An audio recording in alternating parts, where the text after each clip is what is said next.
Alright, welcome back to another Silhouette Studio tutorial. I apologize for the delay on this one. Things have been pretty hectic with work and the personal life, so I finally had some free time and wanted to take a moment to make a shorter video this time. And I apologize in advance if I get the occasional sniffle. I've been fighting some allergies, but I'll try to keep it under control best I can. So without anything else there, let's jump in. I've gotten some requests through a couple of the different Facebook groups on making what I've been calling scribble art. In that you have a shape, be it, most people seem to be posting a heart, and they have kind of a scribble design where it's a back and forth kind of motion in the shape of their choosing, be it a square, a heart, whatever. So I thought I'd make a video on a couple ways in which we can do that.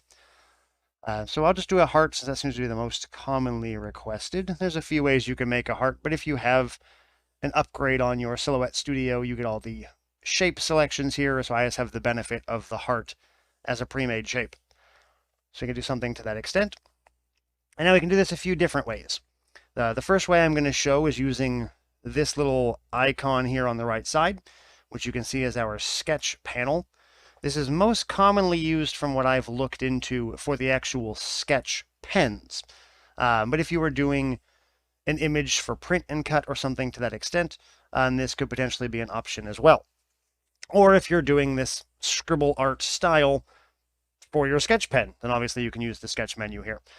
So you've got a few different styles of sketch lines, and you can click on each one and see what it does.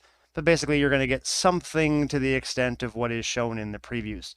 And I've found, in my experience, that more scribbles gives a look more like what I'm going for, but if you want more of a spaced out look, which we can customize more in a moment, you've got some different choices. I usually default to this one here, where it's a good amount without being overwhelming, but not so little that you're missing some details. You've got some minor adjustments here. I usually don't edit this because we're going to get a lot more control in just a moment. And then this portion here is whether or not you want an outline around the shape that we're doing. In this case, again, the heart. So you can go a single outline, you can go kind of a scribbled outline. Got a couple different thicknesses, and if you zoom in detail-wise, you can see there's a little bit of variation, like someone kind of scribbled a thick line. You've got like a little thin hairline out here. So it looks sort of like the preview, but this one I think is the least accurate. That it's basically a thick line with some kind of stitching. You've got this spun look, kind of a scratchy thick line, or again, kind of a thick line with some variation. I generally don't like the line, but if your project would benefit from it, that's how you can do that. So once you've got your vague shape here, you can go to the second tab, which allows a lot more customization. And different selections here at the top will have different amounts of customization on this second tab, which is part of, again, why I like this one. Because if I remember right, this one I don't think had as much. Yeah, so you lose a fair amount of the customization portion that this one has by default. And there are ways to add to it if you chose this one and then selected the additional options, you'll get more choices, but you can see it's already very messy. So you have to do a lot more customizing to get it back to the look we're going for. Versus if I just choose this one in the first place, which I now have to undo because I've made a mess. By choosing this one by default, we now have all the customization, and we still have a kind of scribble or zigzag pattern to begin. So we've got now about 10 roughly choices. I did not count them. Looks like 8. That we can manipulate what these lines look like. So you've got spacing, how far apart our individual lines are going to be. I usually like kind of a middle ground. Somewhere in there is kind of what I'm going for, but we'll see. You've got the angle at which the lines are drawn. Most of what I've seen online tends to have kind of a diagonal, something to that extent. But if you want perfectly horizontal or vertical or somewhere in between, you can kind of customize if you like kind of a horizontal look, something like this. We'll go with that for now. We've got our offset, which is, again, we have kind of a line drawn for our heart shape. This will offset outside or inside of our original line, just like when we used the offset tool here on the right side. And you can see what that does by, again, just if we bring it down, it's an external offset basically around the original shape back to 0. And if we go to the right, then it'll bring it inside of that original line. And you can see it does some weird things depending on how far you go with it. But usually for the look that I'm going for, I keep it at 0 because I would have drawn whatever shape to the size or the scale that I want for my project. So if I wanted a 3-inch tall heart, I would have just started with a 3-inch heart and wouldn't worry about the offset. But again, your project might call for something different. The stroke length, as you can see, there's little jagged lines that make up each of these kind of lines. This determines how far those little jagged pieces go. And again, for usually the look I'm going for, which is longer sweeping strokes, I want that stroke length on the long side. So you don't get, if you put it really short, you see it's very choppy, all the little pieces. So I tend to put it up, not necessarily to the top, because sometimes it does weird things, so I kind of look at the individual project, but on the longer end. I'm liking somewhere around there. We have the width of each kind of individual line. They're jagged lines, but you can see as we increase this, you get more and more. As you bring it down, you get less to the point of 0. I tend to like kind of a full look, so probably something in that area. We have the density of the lines, and again, you can bring it down to where you have very little. Maybe you want a very loose design, something like that. I usually go at least 4. I think it gives it clear enough definition that you can see the actual shape. And then obviously the higher up that you go, the more dense and filled in the design becomes, to the point that it's almost like someone scribbled with a crayon, which might be the look you're going for. I tend to go somewhere usually kind of in the middle. If I was doing this heart, I'd probably want to be somewhere in that ballpark. The splay I never use, but maybe you have a use. Basically, it makes the lines go random directions, which makes it look fun when you're moving it, but like that, for example, I could never see wanting to use. So I haven't found a good use for the splay for my design, so I always keep it kind of turned off or at 0. And then the curvature gives curve to your lines. And sometimes I might do this. You can see, depending on how far you go, it gets a little bit extreme. But I might go just a little bit, just to give it a little bit of character, so they're not so straight and boring. And then again, if you don't like the look, you could go back and you could change the angle if you wanted something more like this, and get it to look the way that you want. You're a little bit limited with this method, that you have kind of that scratchier look compared to some of the ones I've seen online that people ask about. Might be like a smooth line, like someone ran a single pen stroke crayon, paintbrush, or otherwise. So we can do that as well. So we can put that one off to the side as reference. We'll do the heart again, why not? Another way that we could do this would be using our pen tool on the side. We have the regular pen tool, which I basically never use, and we have the smooth pen tool, which uses AI to kind of fix whatever line we make and make it not quite as choppy. It's where if I do this and do roughly the same, granted it's kind of misleading because I'm using a pen, not my mouse. But if we zoom in, you'll see there's a lot of little wavering portions of my line versus the smooth line one. The actual line is much smoother. And if you do it with a mouse, I'll use my mouse for this part, the non-smooth line versus the smooth, usually the smooth will be substantially nicer looking, versus right now it's following my stylus pen. So if you're using a mouse, it's much more noticeable. But I tend to use the smooth option. Let me delete all this garbage that I have created. So we use the smooth line, and then just kind of draw as you would want through your shape. Again, it could be a heart, a square, smiley face, whatever it is you're making. And you can put them as close together or as far apart as you want them to be. It just depends. Once you've got your rough shape like so, you can then select your line. And I found the best way to get the effect that I want is to use the offset. There are ways you can increase like the line thickness up here. Has hit and miss results though. If we use an offset, which we've done before here on the right, our little star, choose an offset. and then pick a size, again, dependent on your project.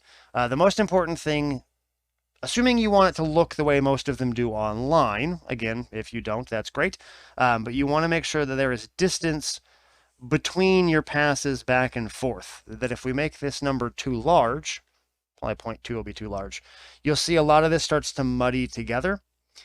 And when we do that, you end up with basically just a solid heart that's broken on the edges. So like this little piece right here would be missing, this little piece here would be missing. So you basically get a solid heart with little slivers missing, which might be a cool look. I've liked it before, but I've never used it that way. So choose one that gives you a little bit of space most of the time. I'll show you the difference in a second. Let's apply that. And we'll give it some color so we can see what we're working with. Let's go red to contrast the heart. And then we want to get our little reference line that we did the offset out of the way. You can save it, you can delete it. I like to keep them on hand just in case I make a mistake. I can do it again. But line up your lines on the heart however you think it'll look best. Usually with something like a heart, the important parts are this little middle piece and the little point here at the bottom. So I usually try to get the line either on those points or at least close. That way you get a heart shape versus kind of a triangle blob.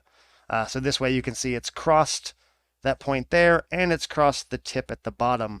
So when I make the line the only portion we see, we'll get definition in those two areas. And then I want to make sure it goes off my heart in both directions. Depending on the look you're going for, you could pull it inside so it's drawn within, but I like to make sure I get the entire shape defined. So we'll go something like that. We'll select both. You can either click and then shift click the other, or you can box drag like I usually do, and have both selected. Now our red line and our blue heart. If we go to our modify tab, again, which we've done before here right above offset, and we want the intersect, the spot where the blue and the red physically overlap, to be what is remaining. So if we choose intersect, you'll see now that our heart is made up of what's left of those overlapping red lines. And these are now individual pieces. So if you wanted them to be all one, you could box select, get all the little pieces lined up, and you could group them together. And now it's one solid shape. That's more like a lot of the online pictures that we see versus this scribbly look. So it depends on what look you're going for. But I said I'd show the difference in this one with a 0.2 offset, or sorry, a 0.1 offset, versus doing it with a 0.2 offset where there's a lot more overlap. So if we do offset again and change it to 0.2, which I said usually for the look I'm going for is too big, because you get a lot of that overlapping effect in our line. I'll show the difference. So now it's much more solid. Let's create us another heart. Let's make it roughly the same size. Somewhere around there.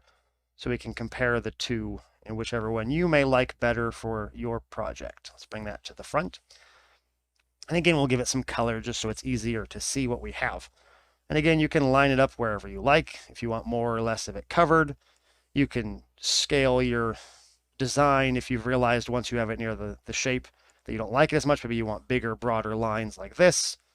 So you can manipulate it before you cut your shape. I want to make sure all of it's covered though. So I'm going to go big enough, something like that. Just for the sake of practice, we'll put it there. And then when we do our modify tab again here on the right, and to intersect, you'll see this one is much more filled in. And you can see this little sliver is a separate piece. So again, you can just box select and group them together. So depending on what look you're going for, you can fill in much more of it. You could also put your lines closer together and get kind of in between the two. Or select, in this case, we did 0.1 offset and 0.2 offset. You could do like 0.15 and meet a middle ground. And that's part of why I tend to keep things like my Scribble off to the side. Sometimes I'll keep a copy of the heart itself off to the side so I can make duplicates if I'm experimenting, versus having to draw a new one each time. So you can do a couple different styles there. You can also then manipulate, because this is all one shape, you can manipulate again the scale, the rotation, things as needed. And you could also go in and change differences in things like the warp, if you wanted to create a different shape, a different style of the shape. Some shapes work better than others. I tend to use this one the most because it gives kind of an like almost italicized effect to a shape, but it depends on the project and what I'm doing. Undo back through those. Okay, and then the last thing I thought I would show is how to do a little bit of editing or tweaking your shape to match, again, some of the styles I've seen requested, specifically on the hearts, but it would work on all shapes as well. So again, if we choose our little heart as reference, we'll draw ourselves a little heart. You maybe want to make this more of a stylized heart before doing your lines. And so once we have our heart, it's still in kind of like the shape mode, where it just has the 2 points that can manipulate your scale or your heart shape overall. If you want to manipulate this as kind of a finished object, you can right click, convert this to path, and now you'll see it's made up of the usual points like all of our other objects, and you can manipulate this like you would anything else. So we can select this bottom one, and a lot of the kind of stylized hearts that I see more so than this have kind of a tail off to one side. So you could maybe drag this off to one side more. You could change the way that it curves. Maybe you want it to be more flared off to one side. You manipulate your little handles depending on the effect you're going for. I think I've gone too far. Looks kind of silly. But again, depending on the look that you like, minus the fact it's got a sharp corner over here, I'm not against it.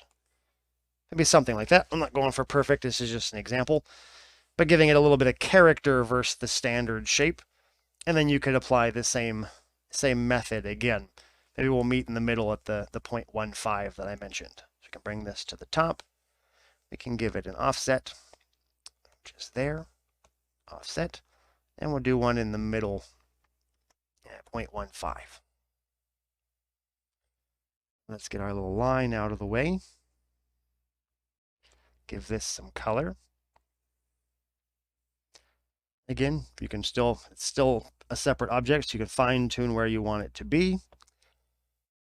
And maybe I want the bottom part of the heart, this custom shape that we made, to make sure we get it fully in. So maybe we'll put this big red blob right across that. So that whole new shape that we created is part of the end project. So that looks pretty good right there. We can select both.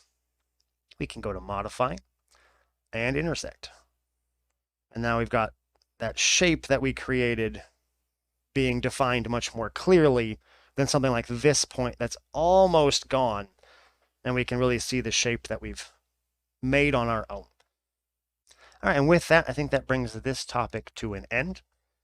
I've seen it asked a handful of times, so I thought it was a good one to throw together real quickly and show how this can be done. And again, you could do it with other shapes. If you had a rectangle or text or anything else, you would just draw your shape, have your lines, just like this one. I find it easier to see, at least if it's on top. Get your lines lined up the way that you want, whatever that is. You can do it before or after doing the offset, or both. Maybe I get it close now, get the offset, and realize I don't like the way it looks. But get your shape lined up, create through offset, do your intersect, and now you've got your same squiggle lines on your square, your rectangle, your text, anything else that you're interested in doing. But I've seen the heart asked the most, so that was a quick, easy one to show as an example. So if you have any questions on this topic or questions on anything else, let me know, and more videos should hopefully be coming in the next few days. And until then, thank you for watching. Thank you for everyone who's been subscribing and so supportive on this new channel. And I look forward to seeing you the next time.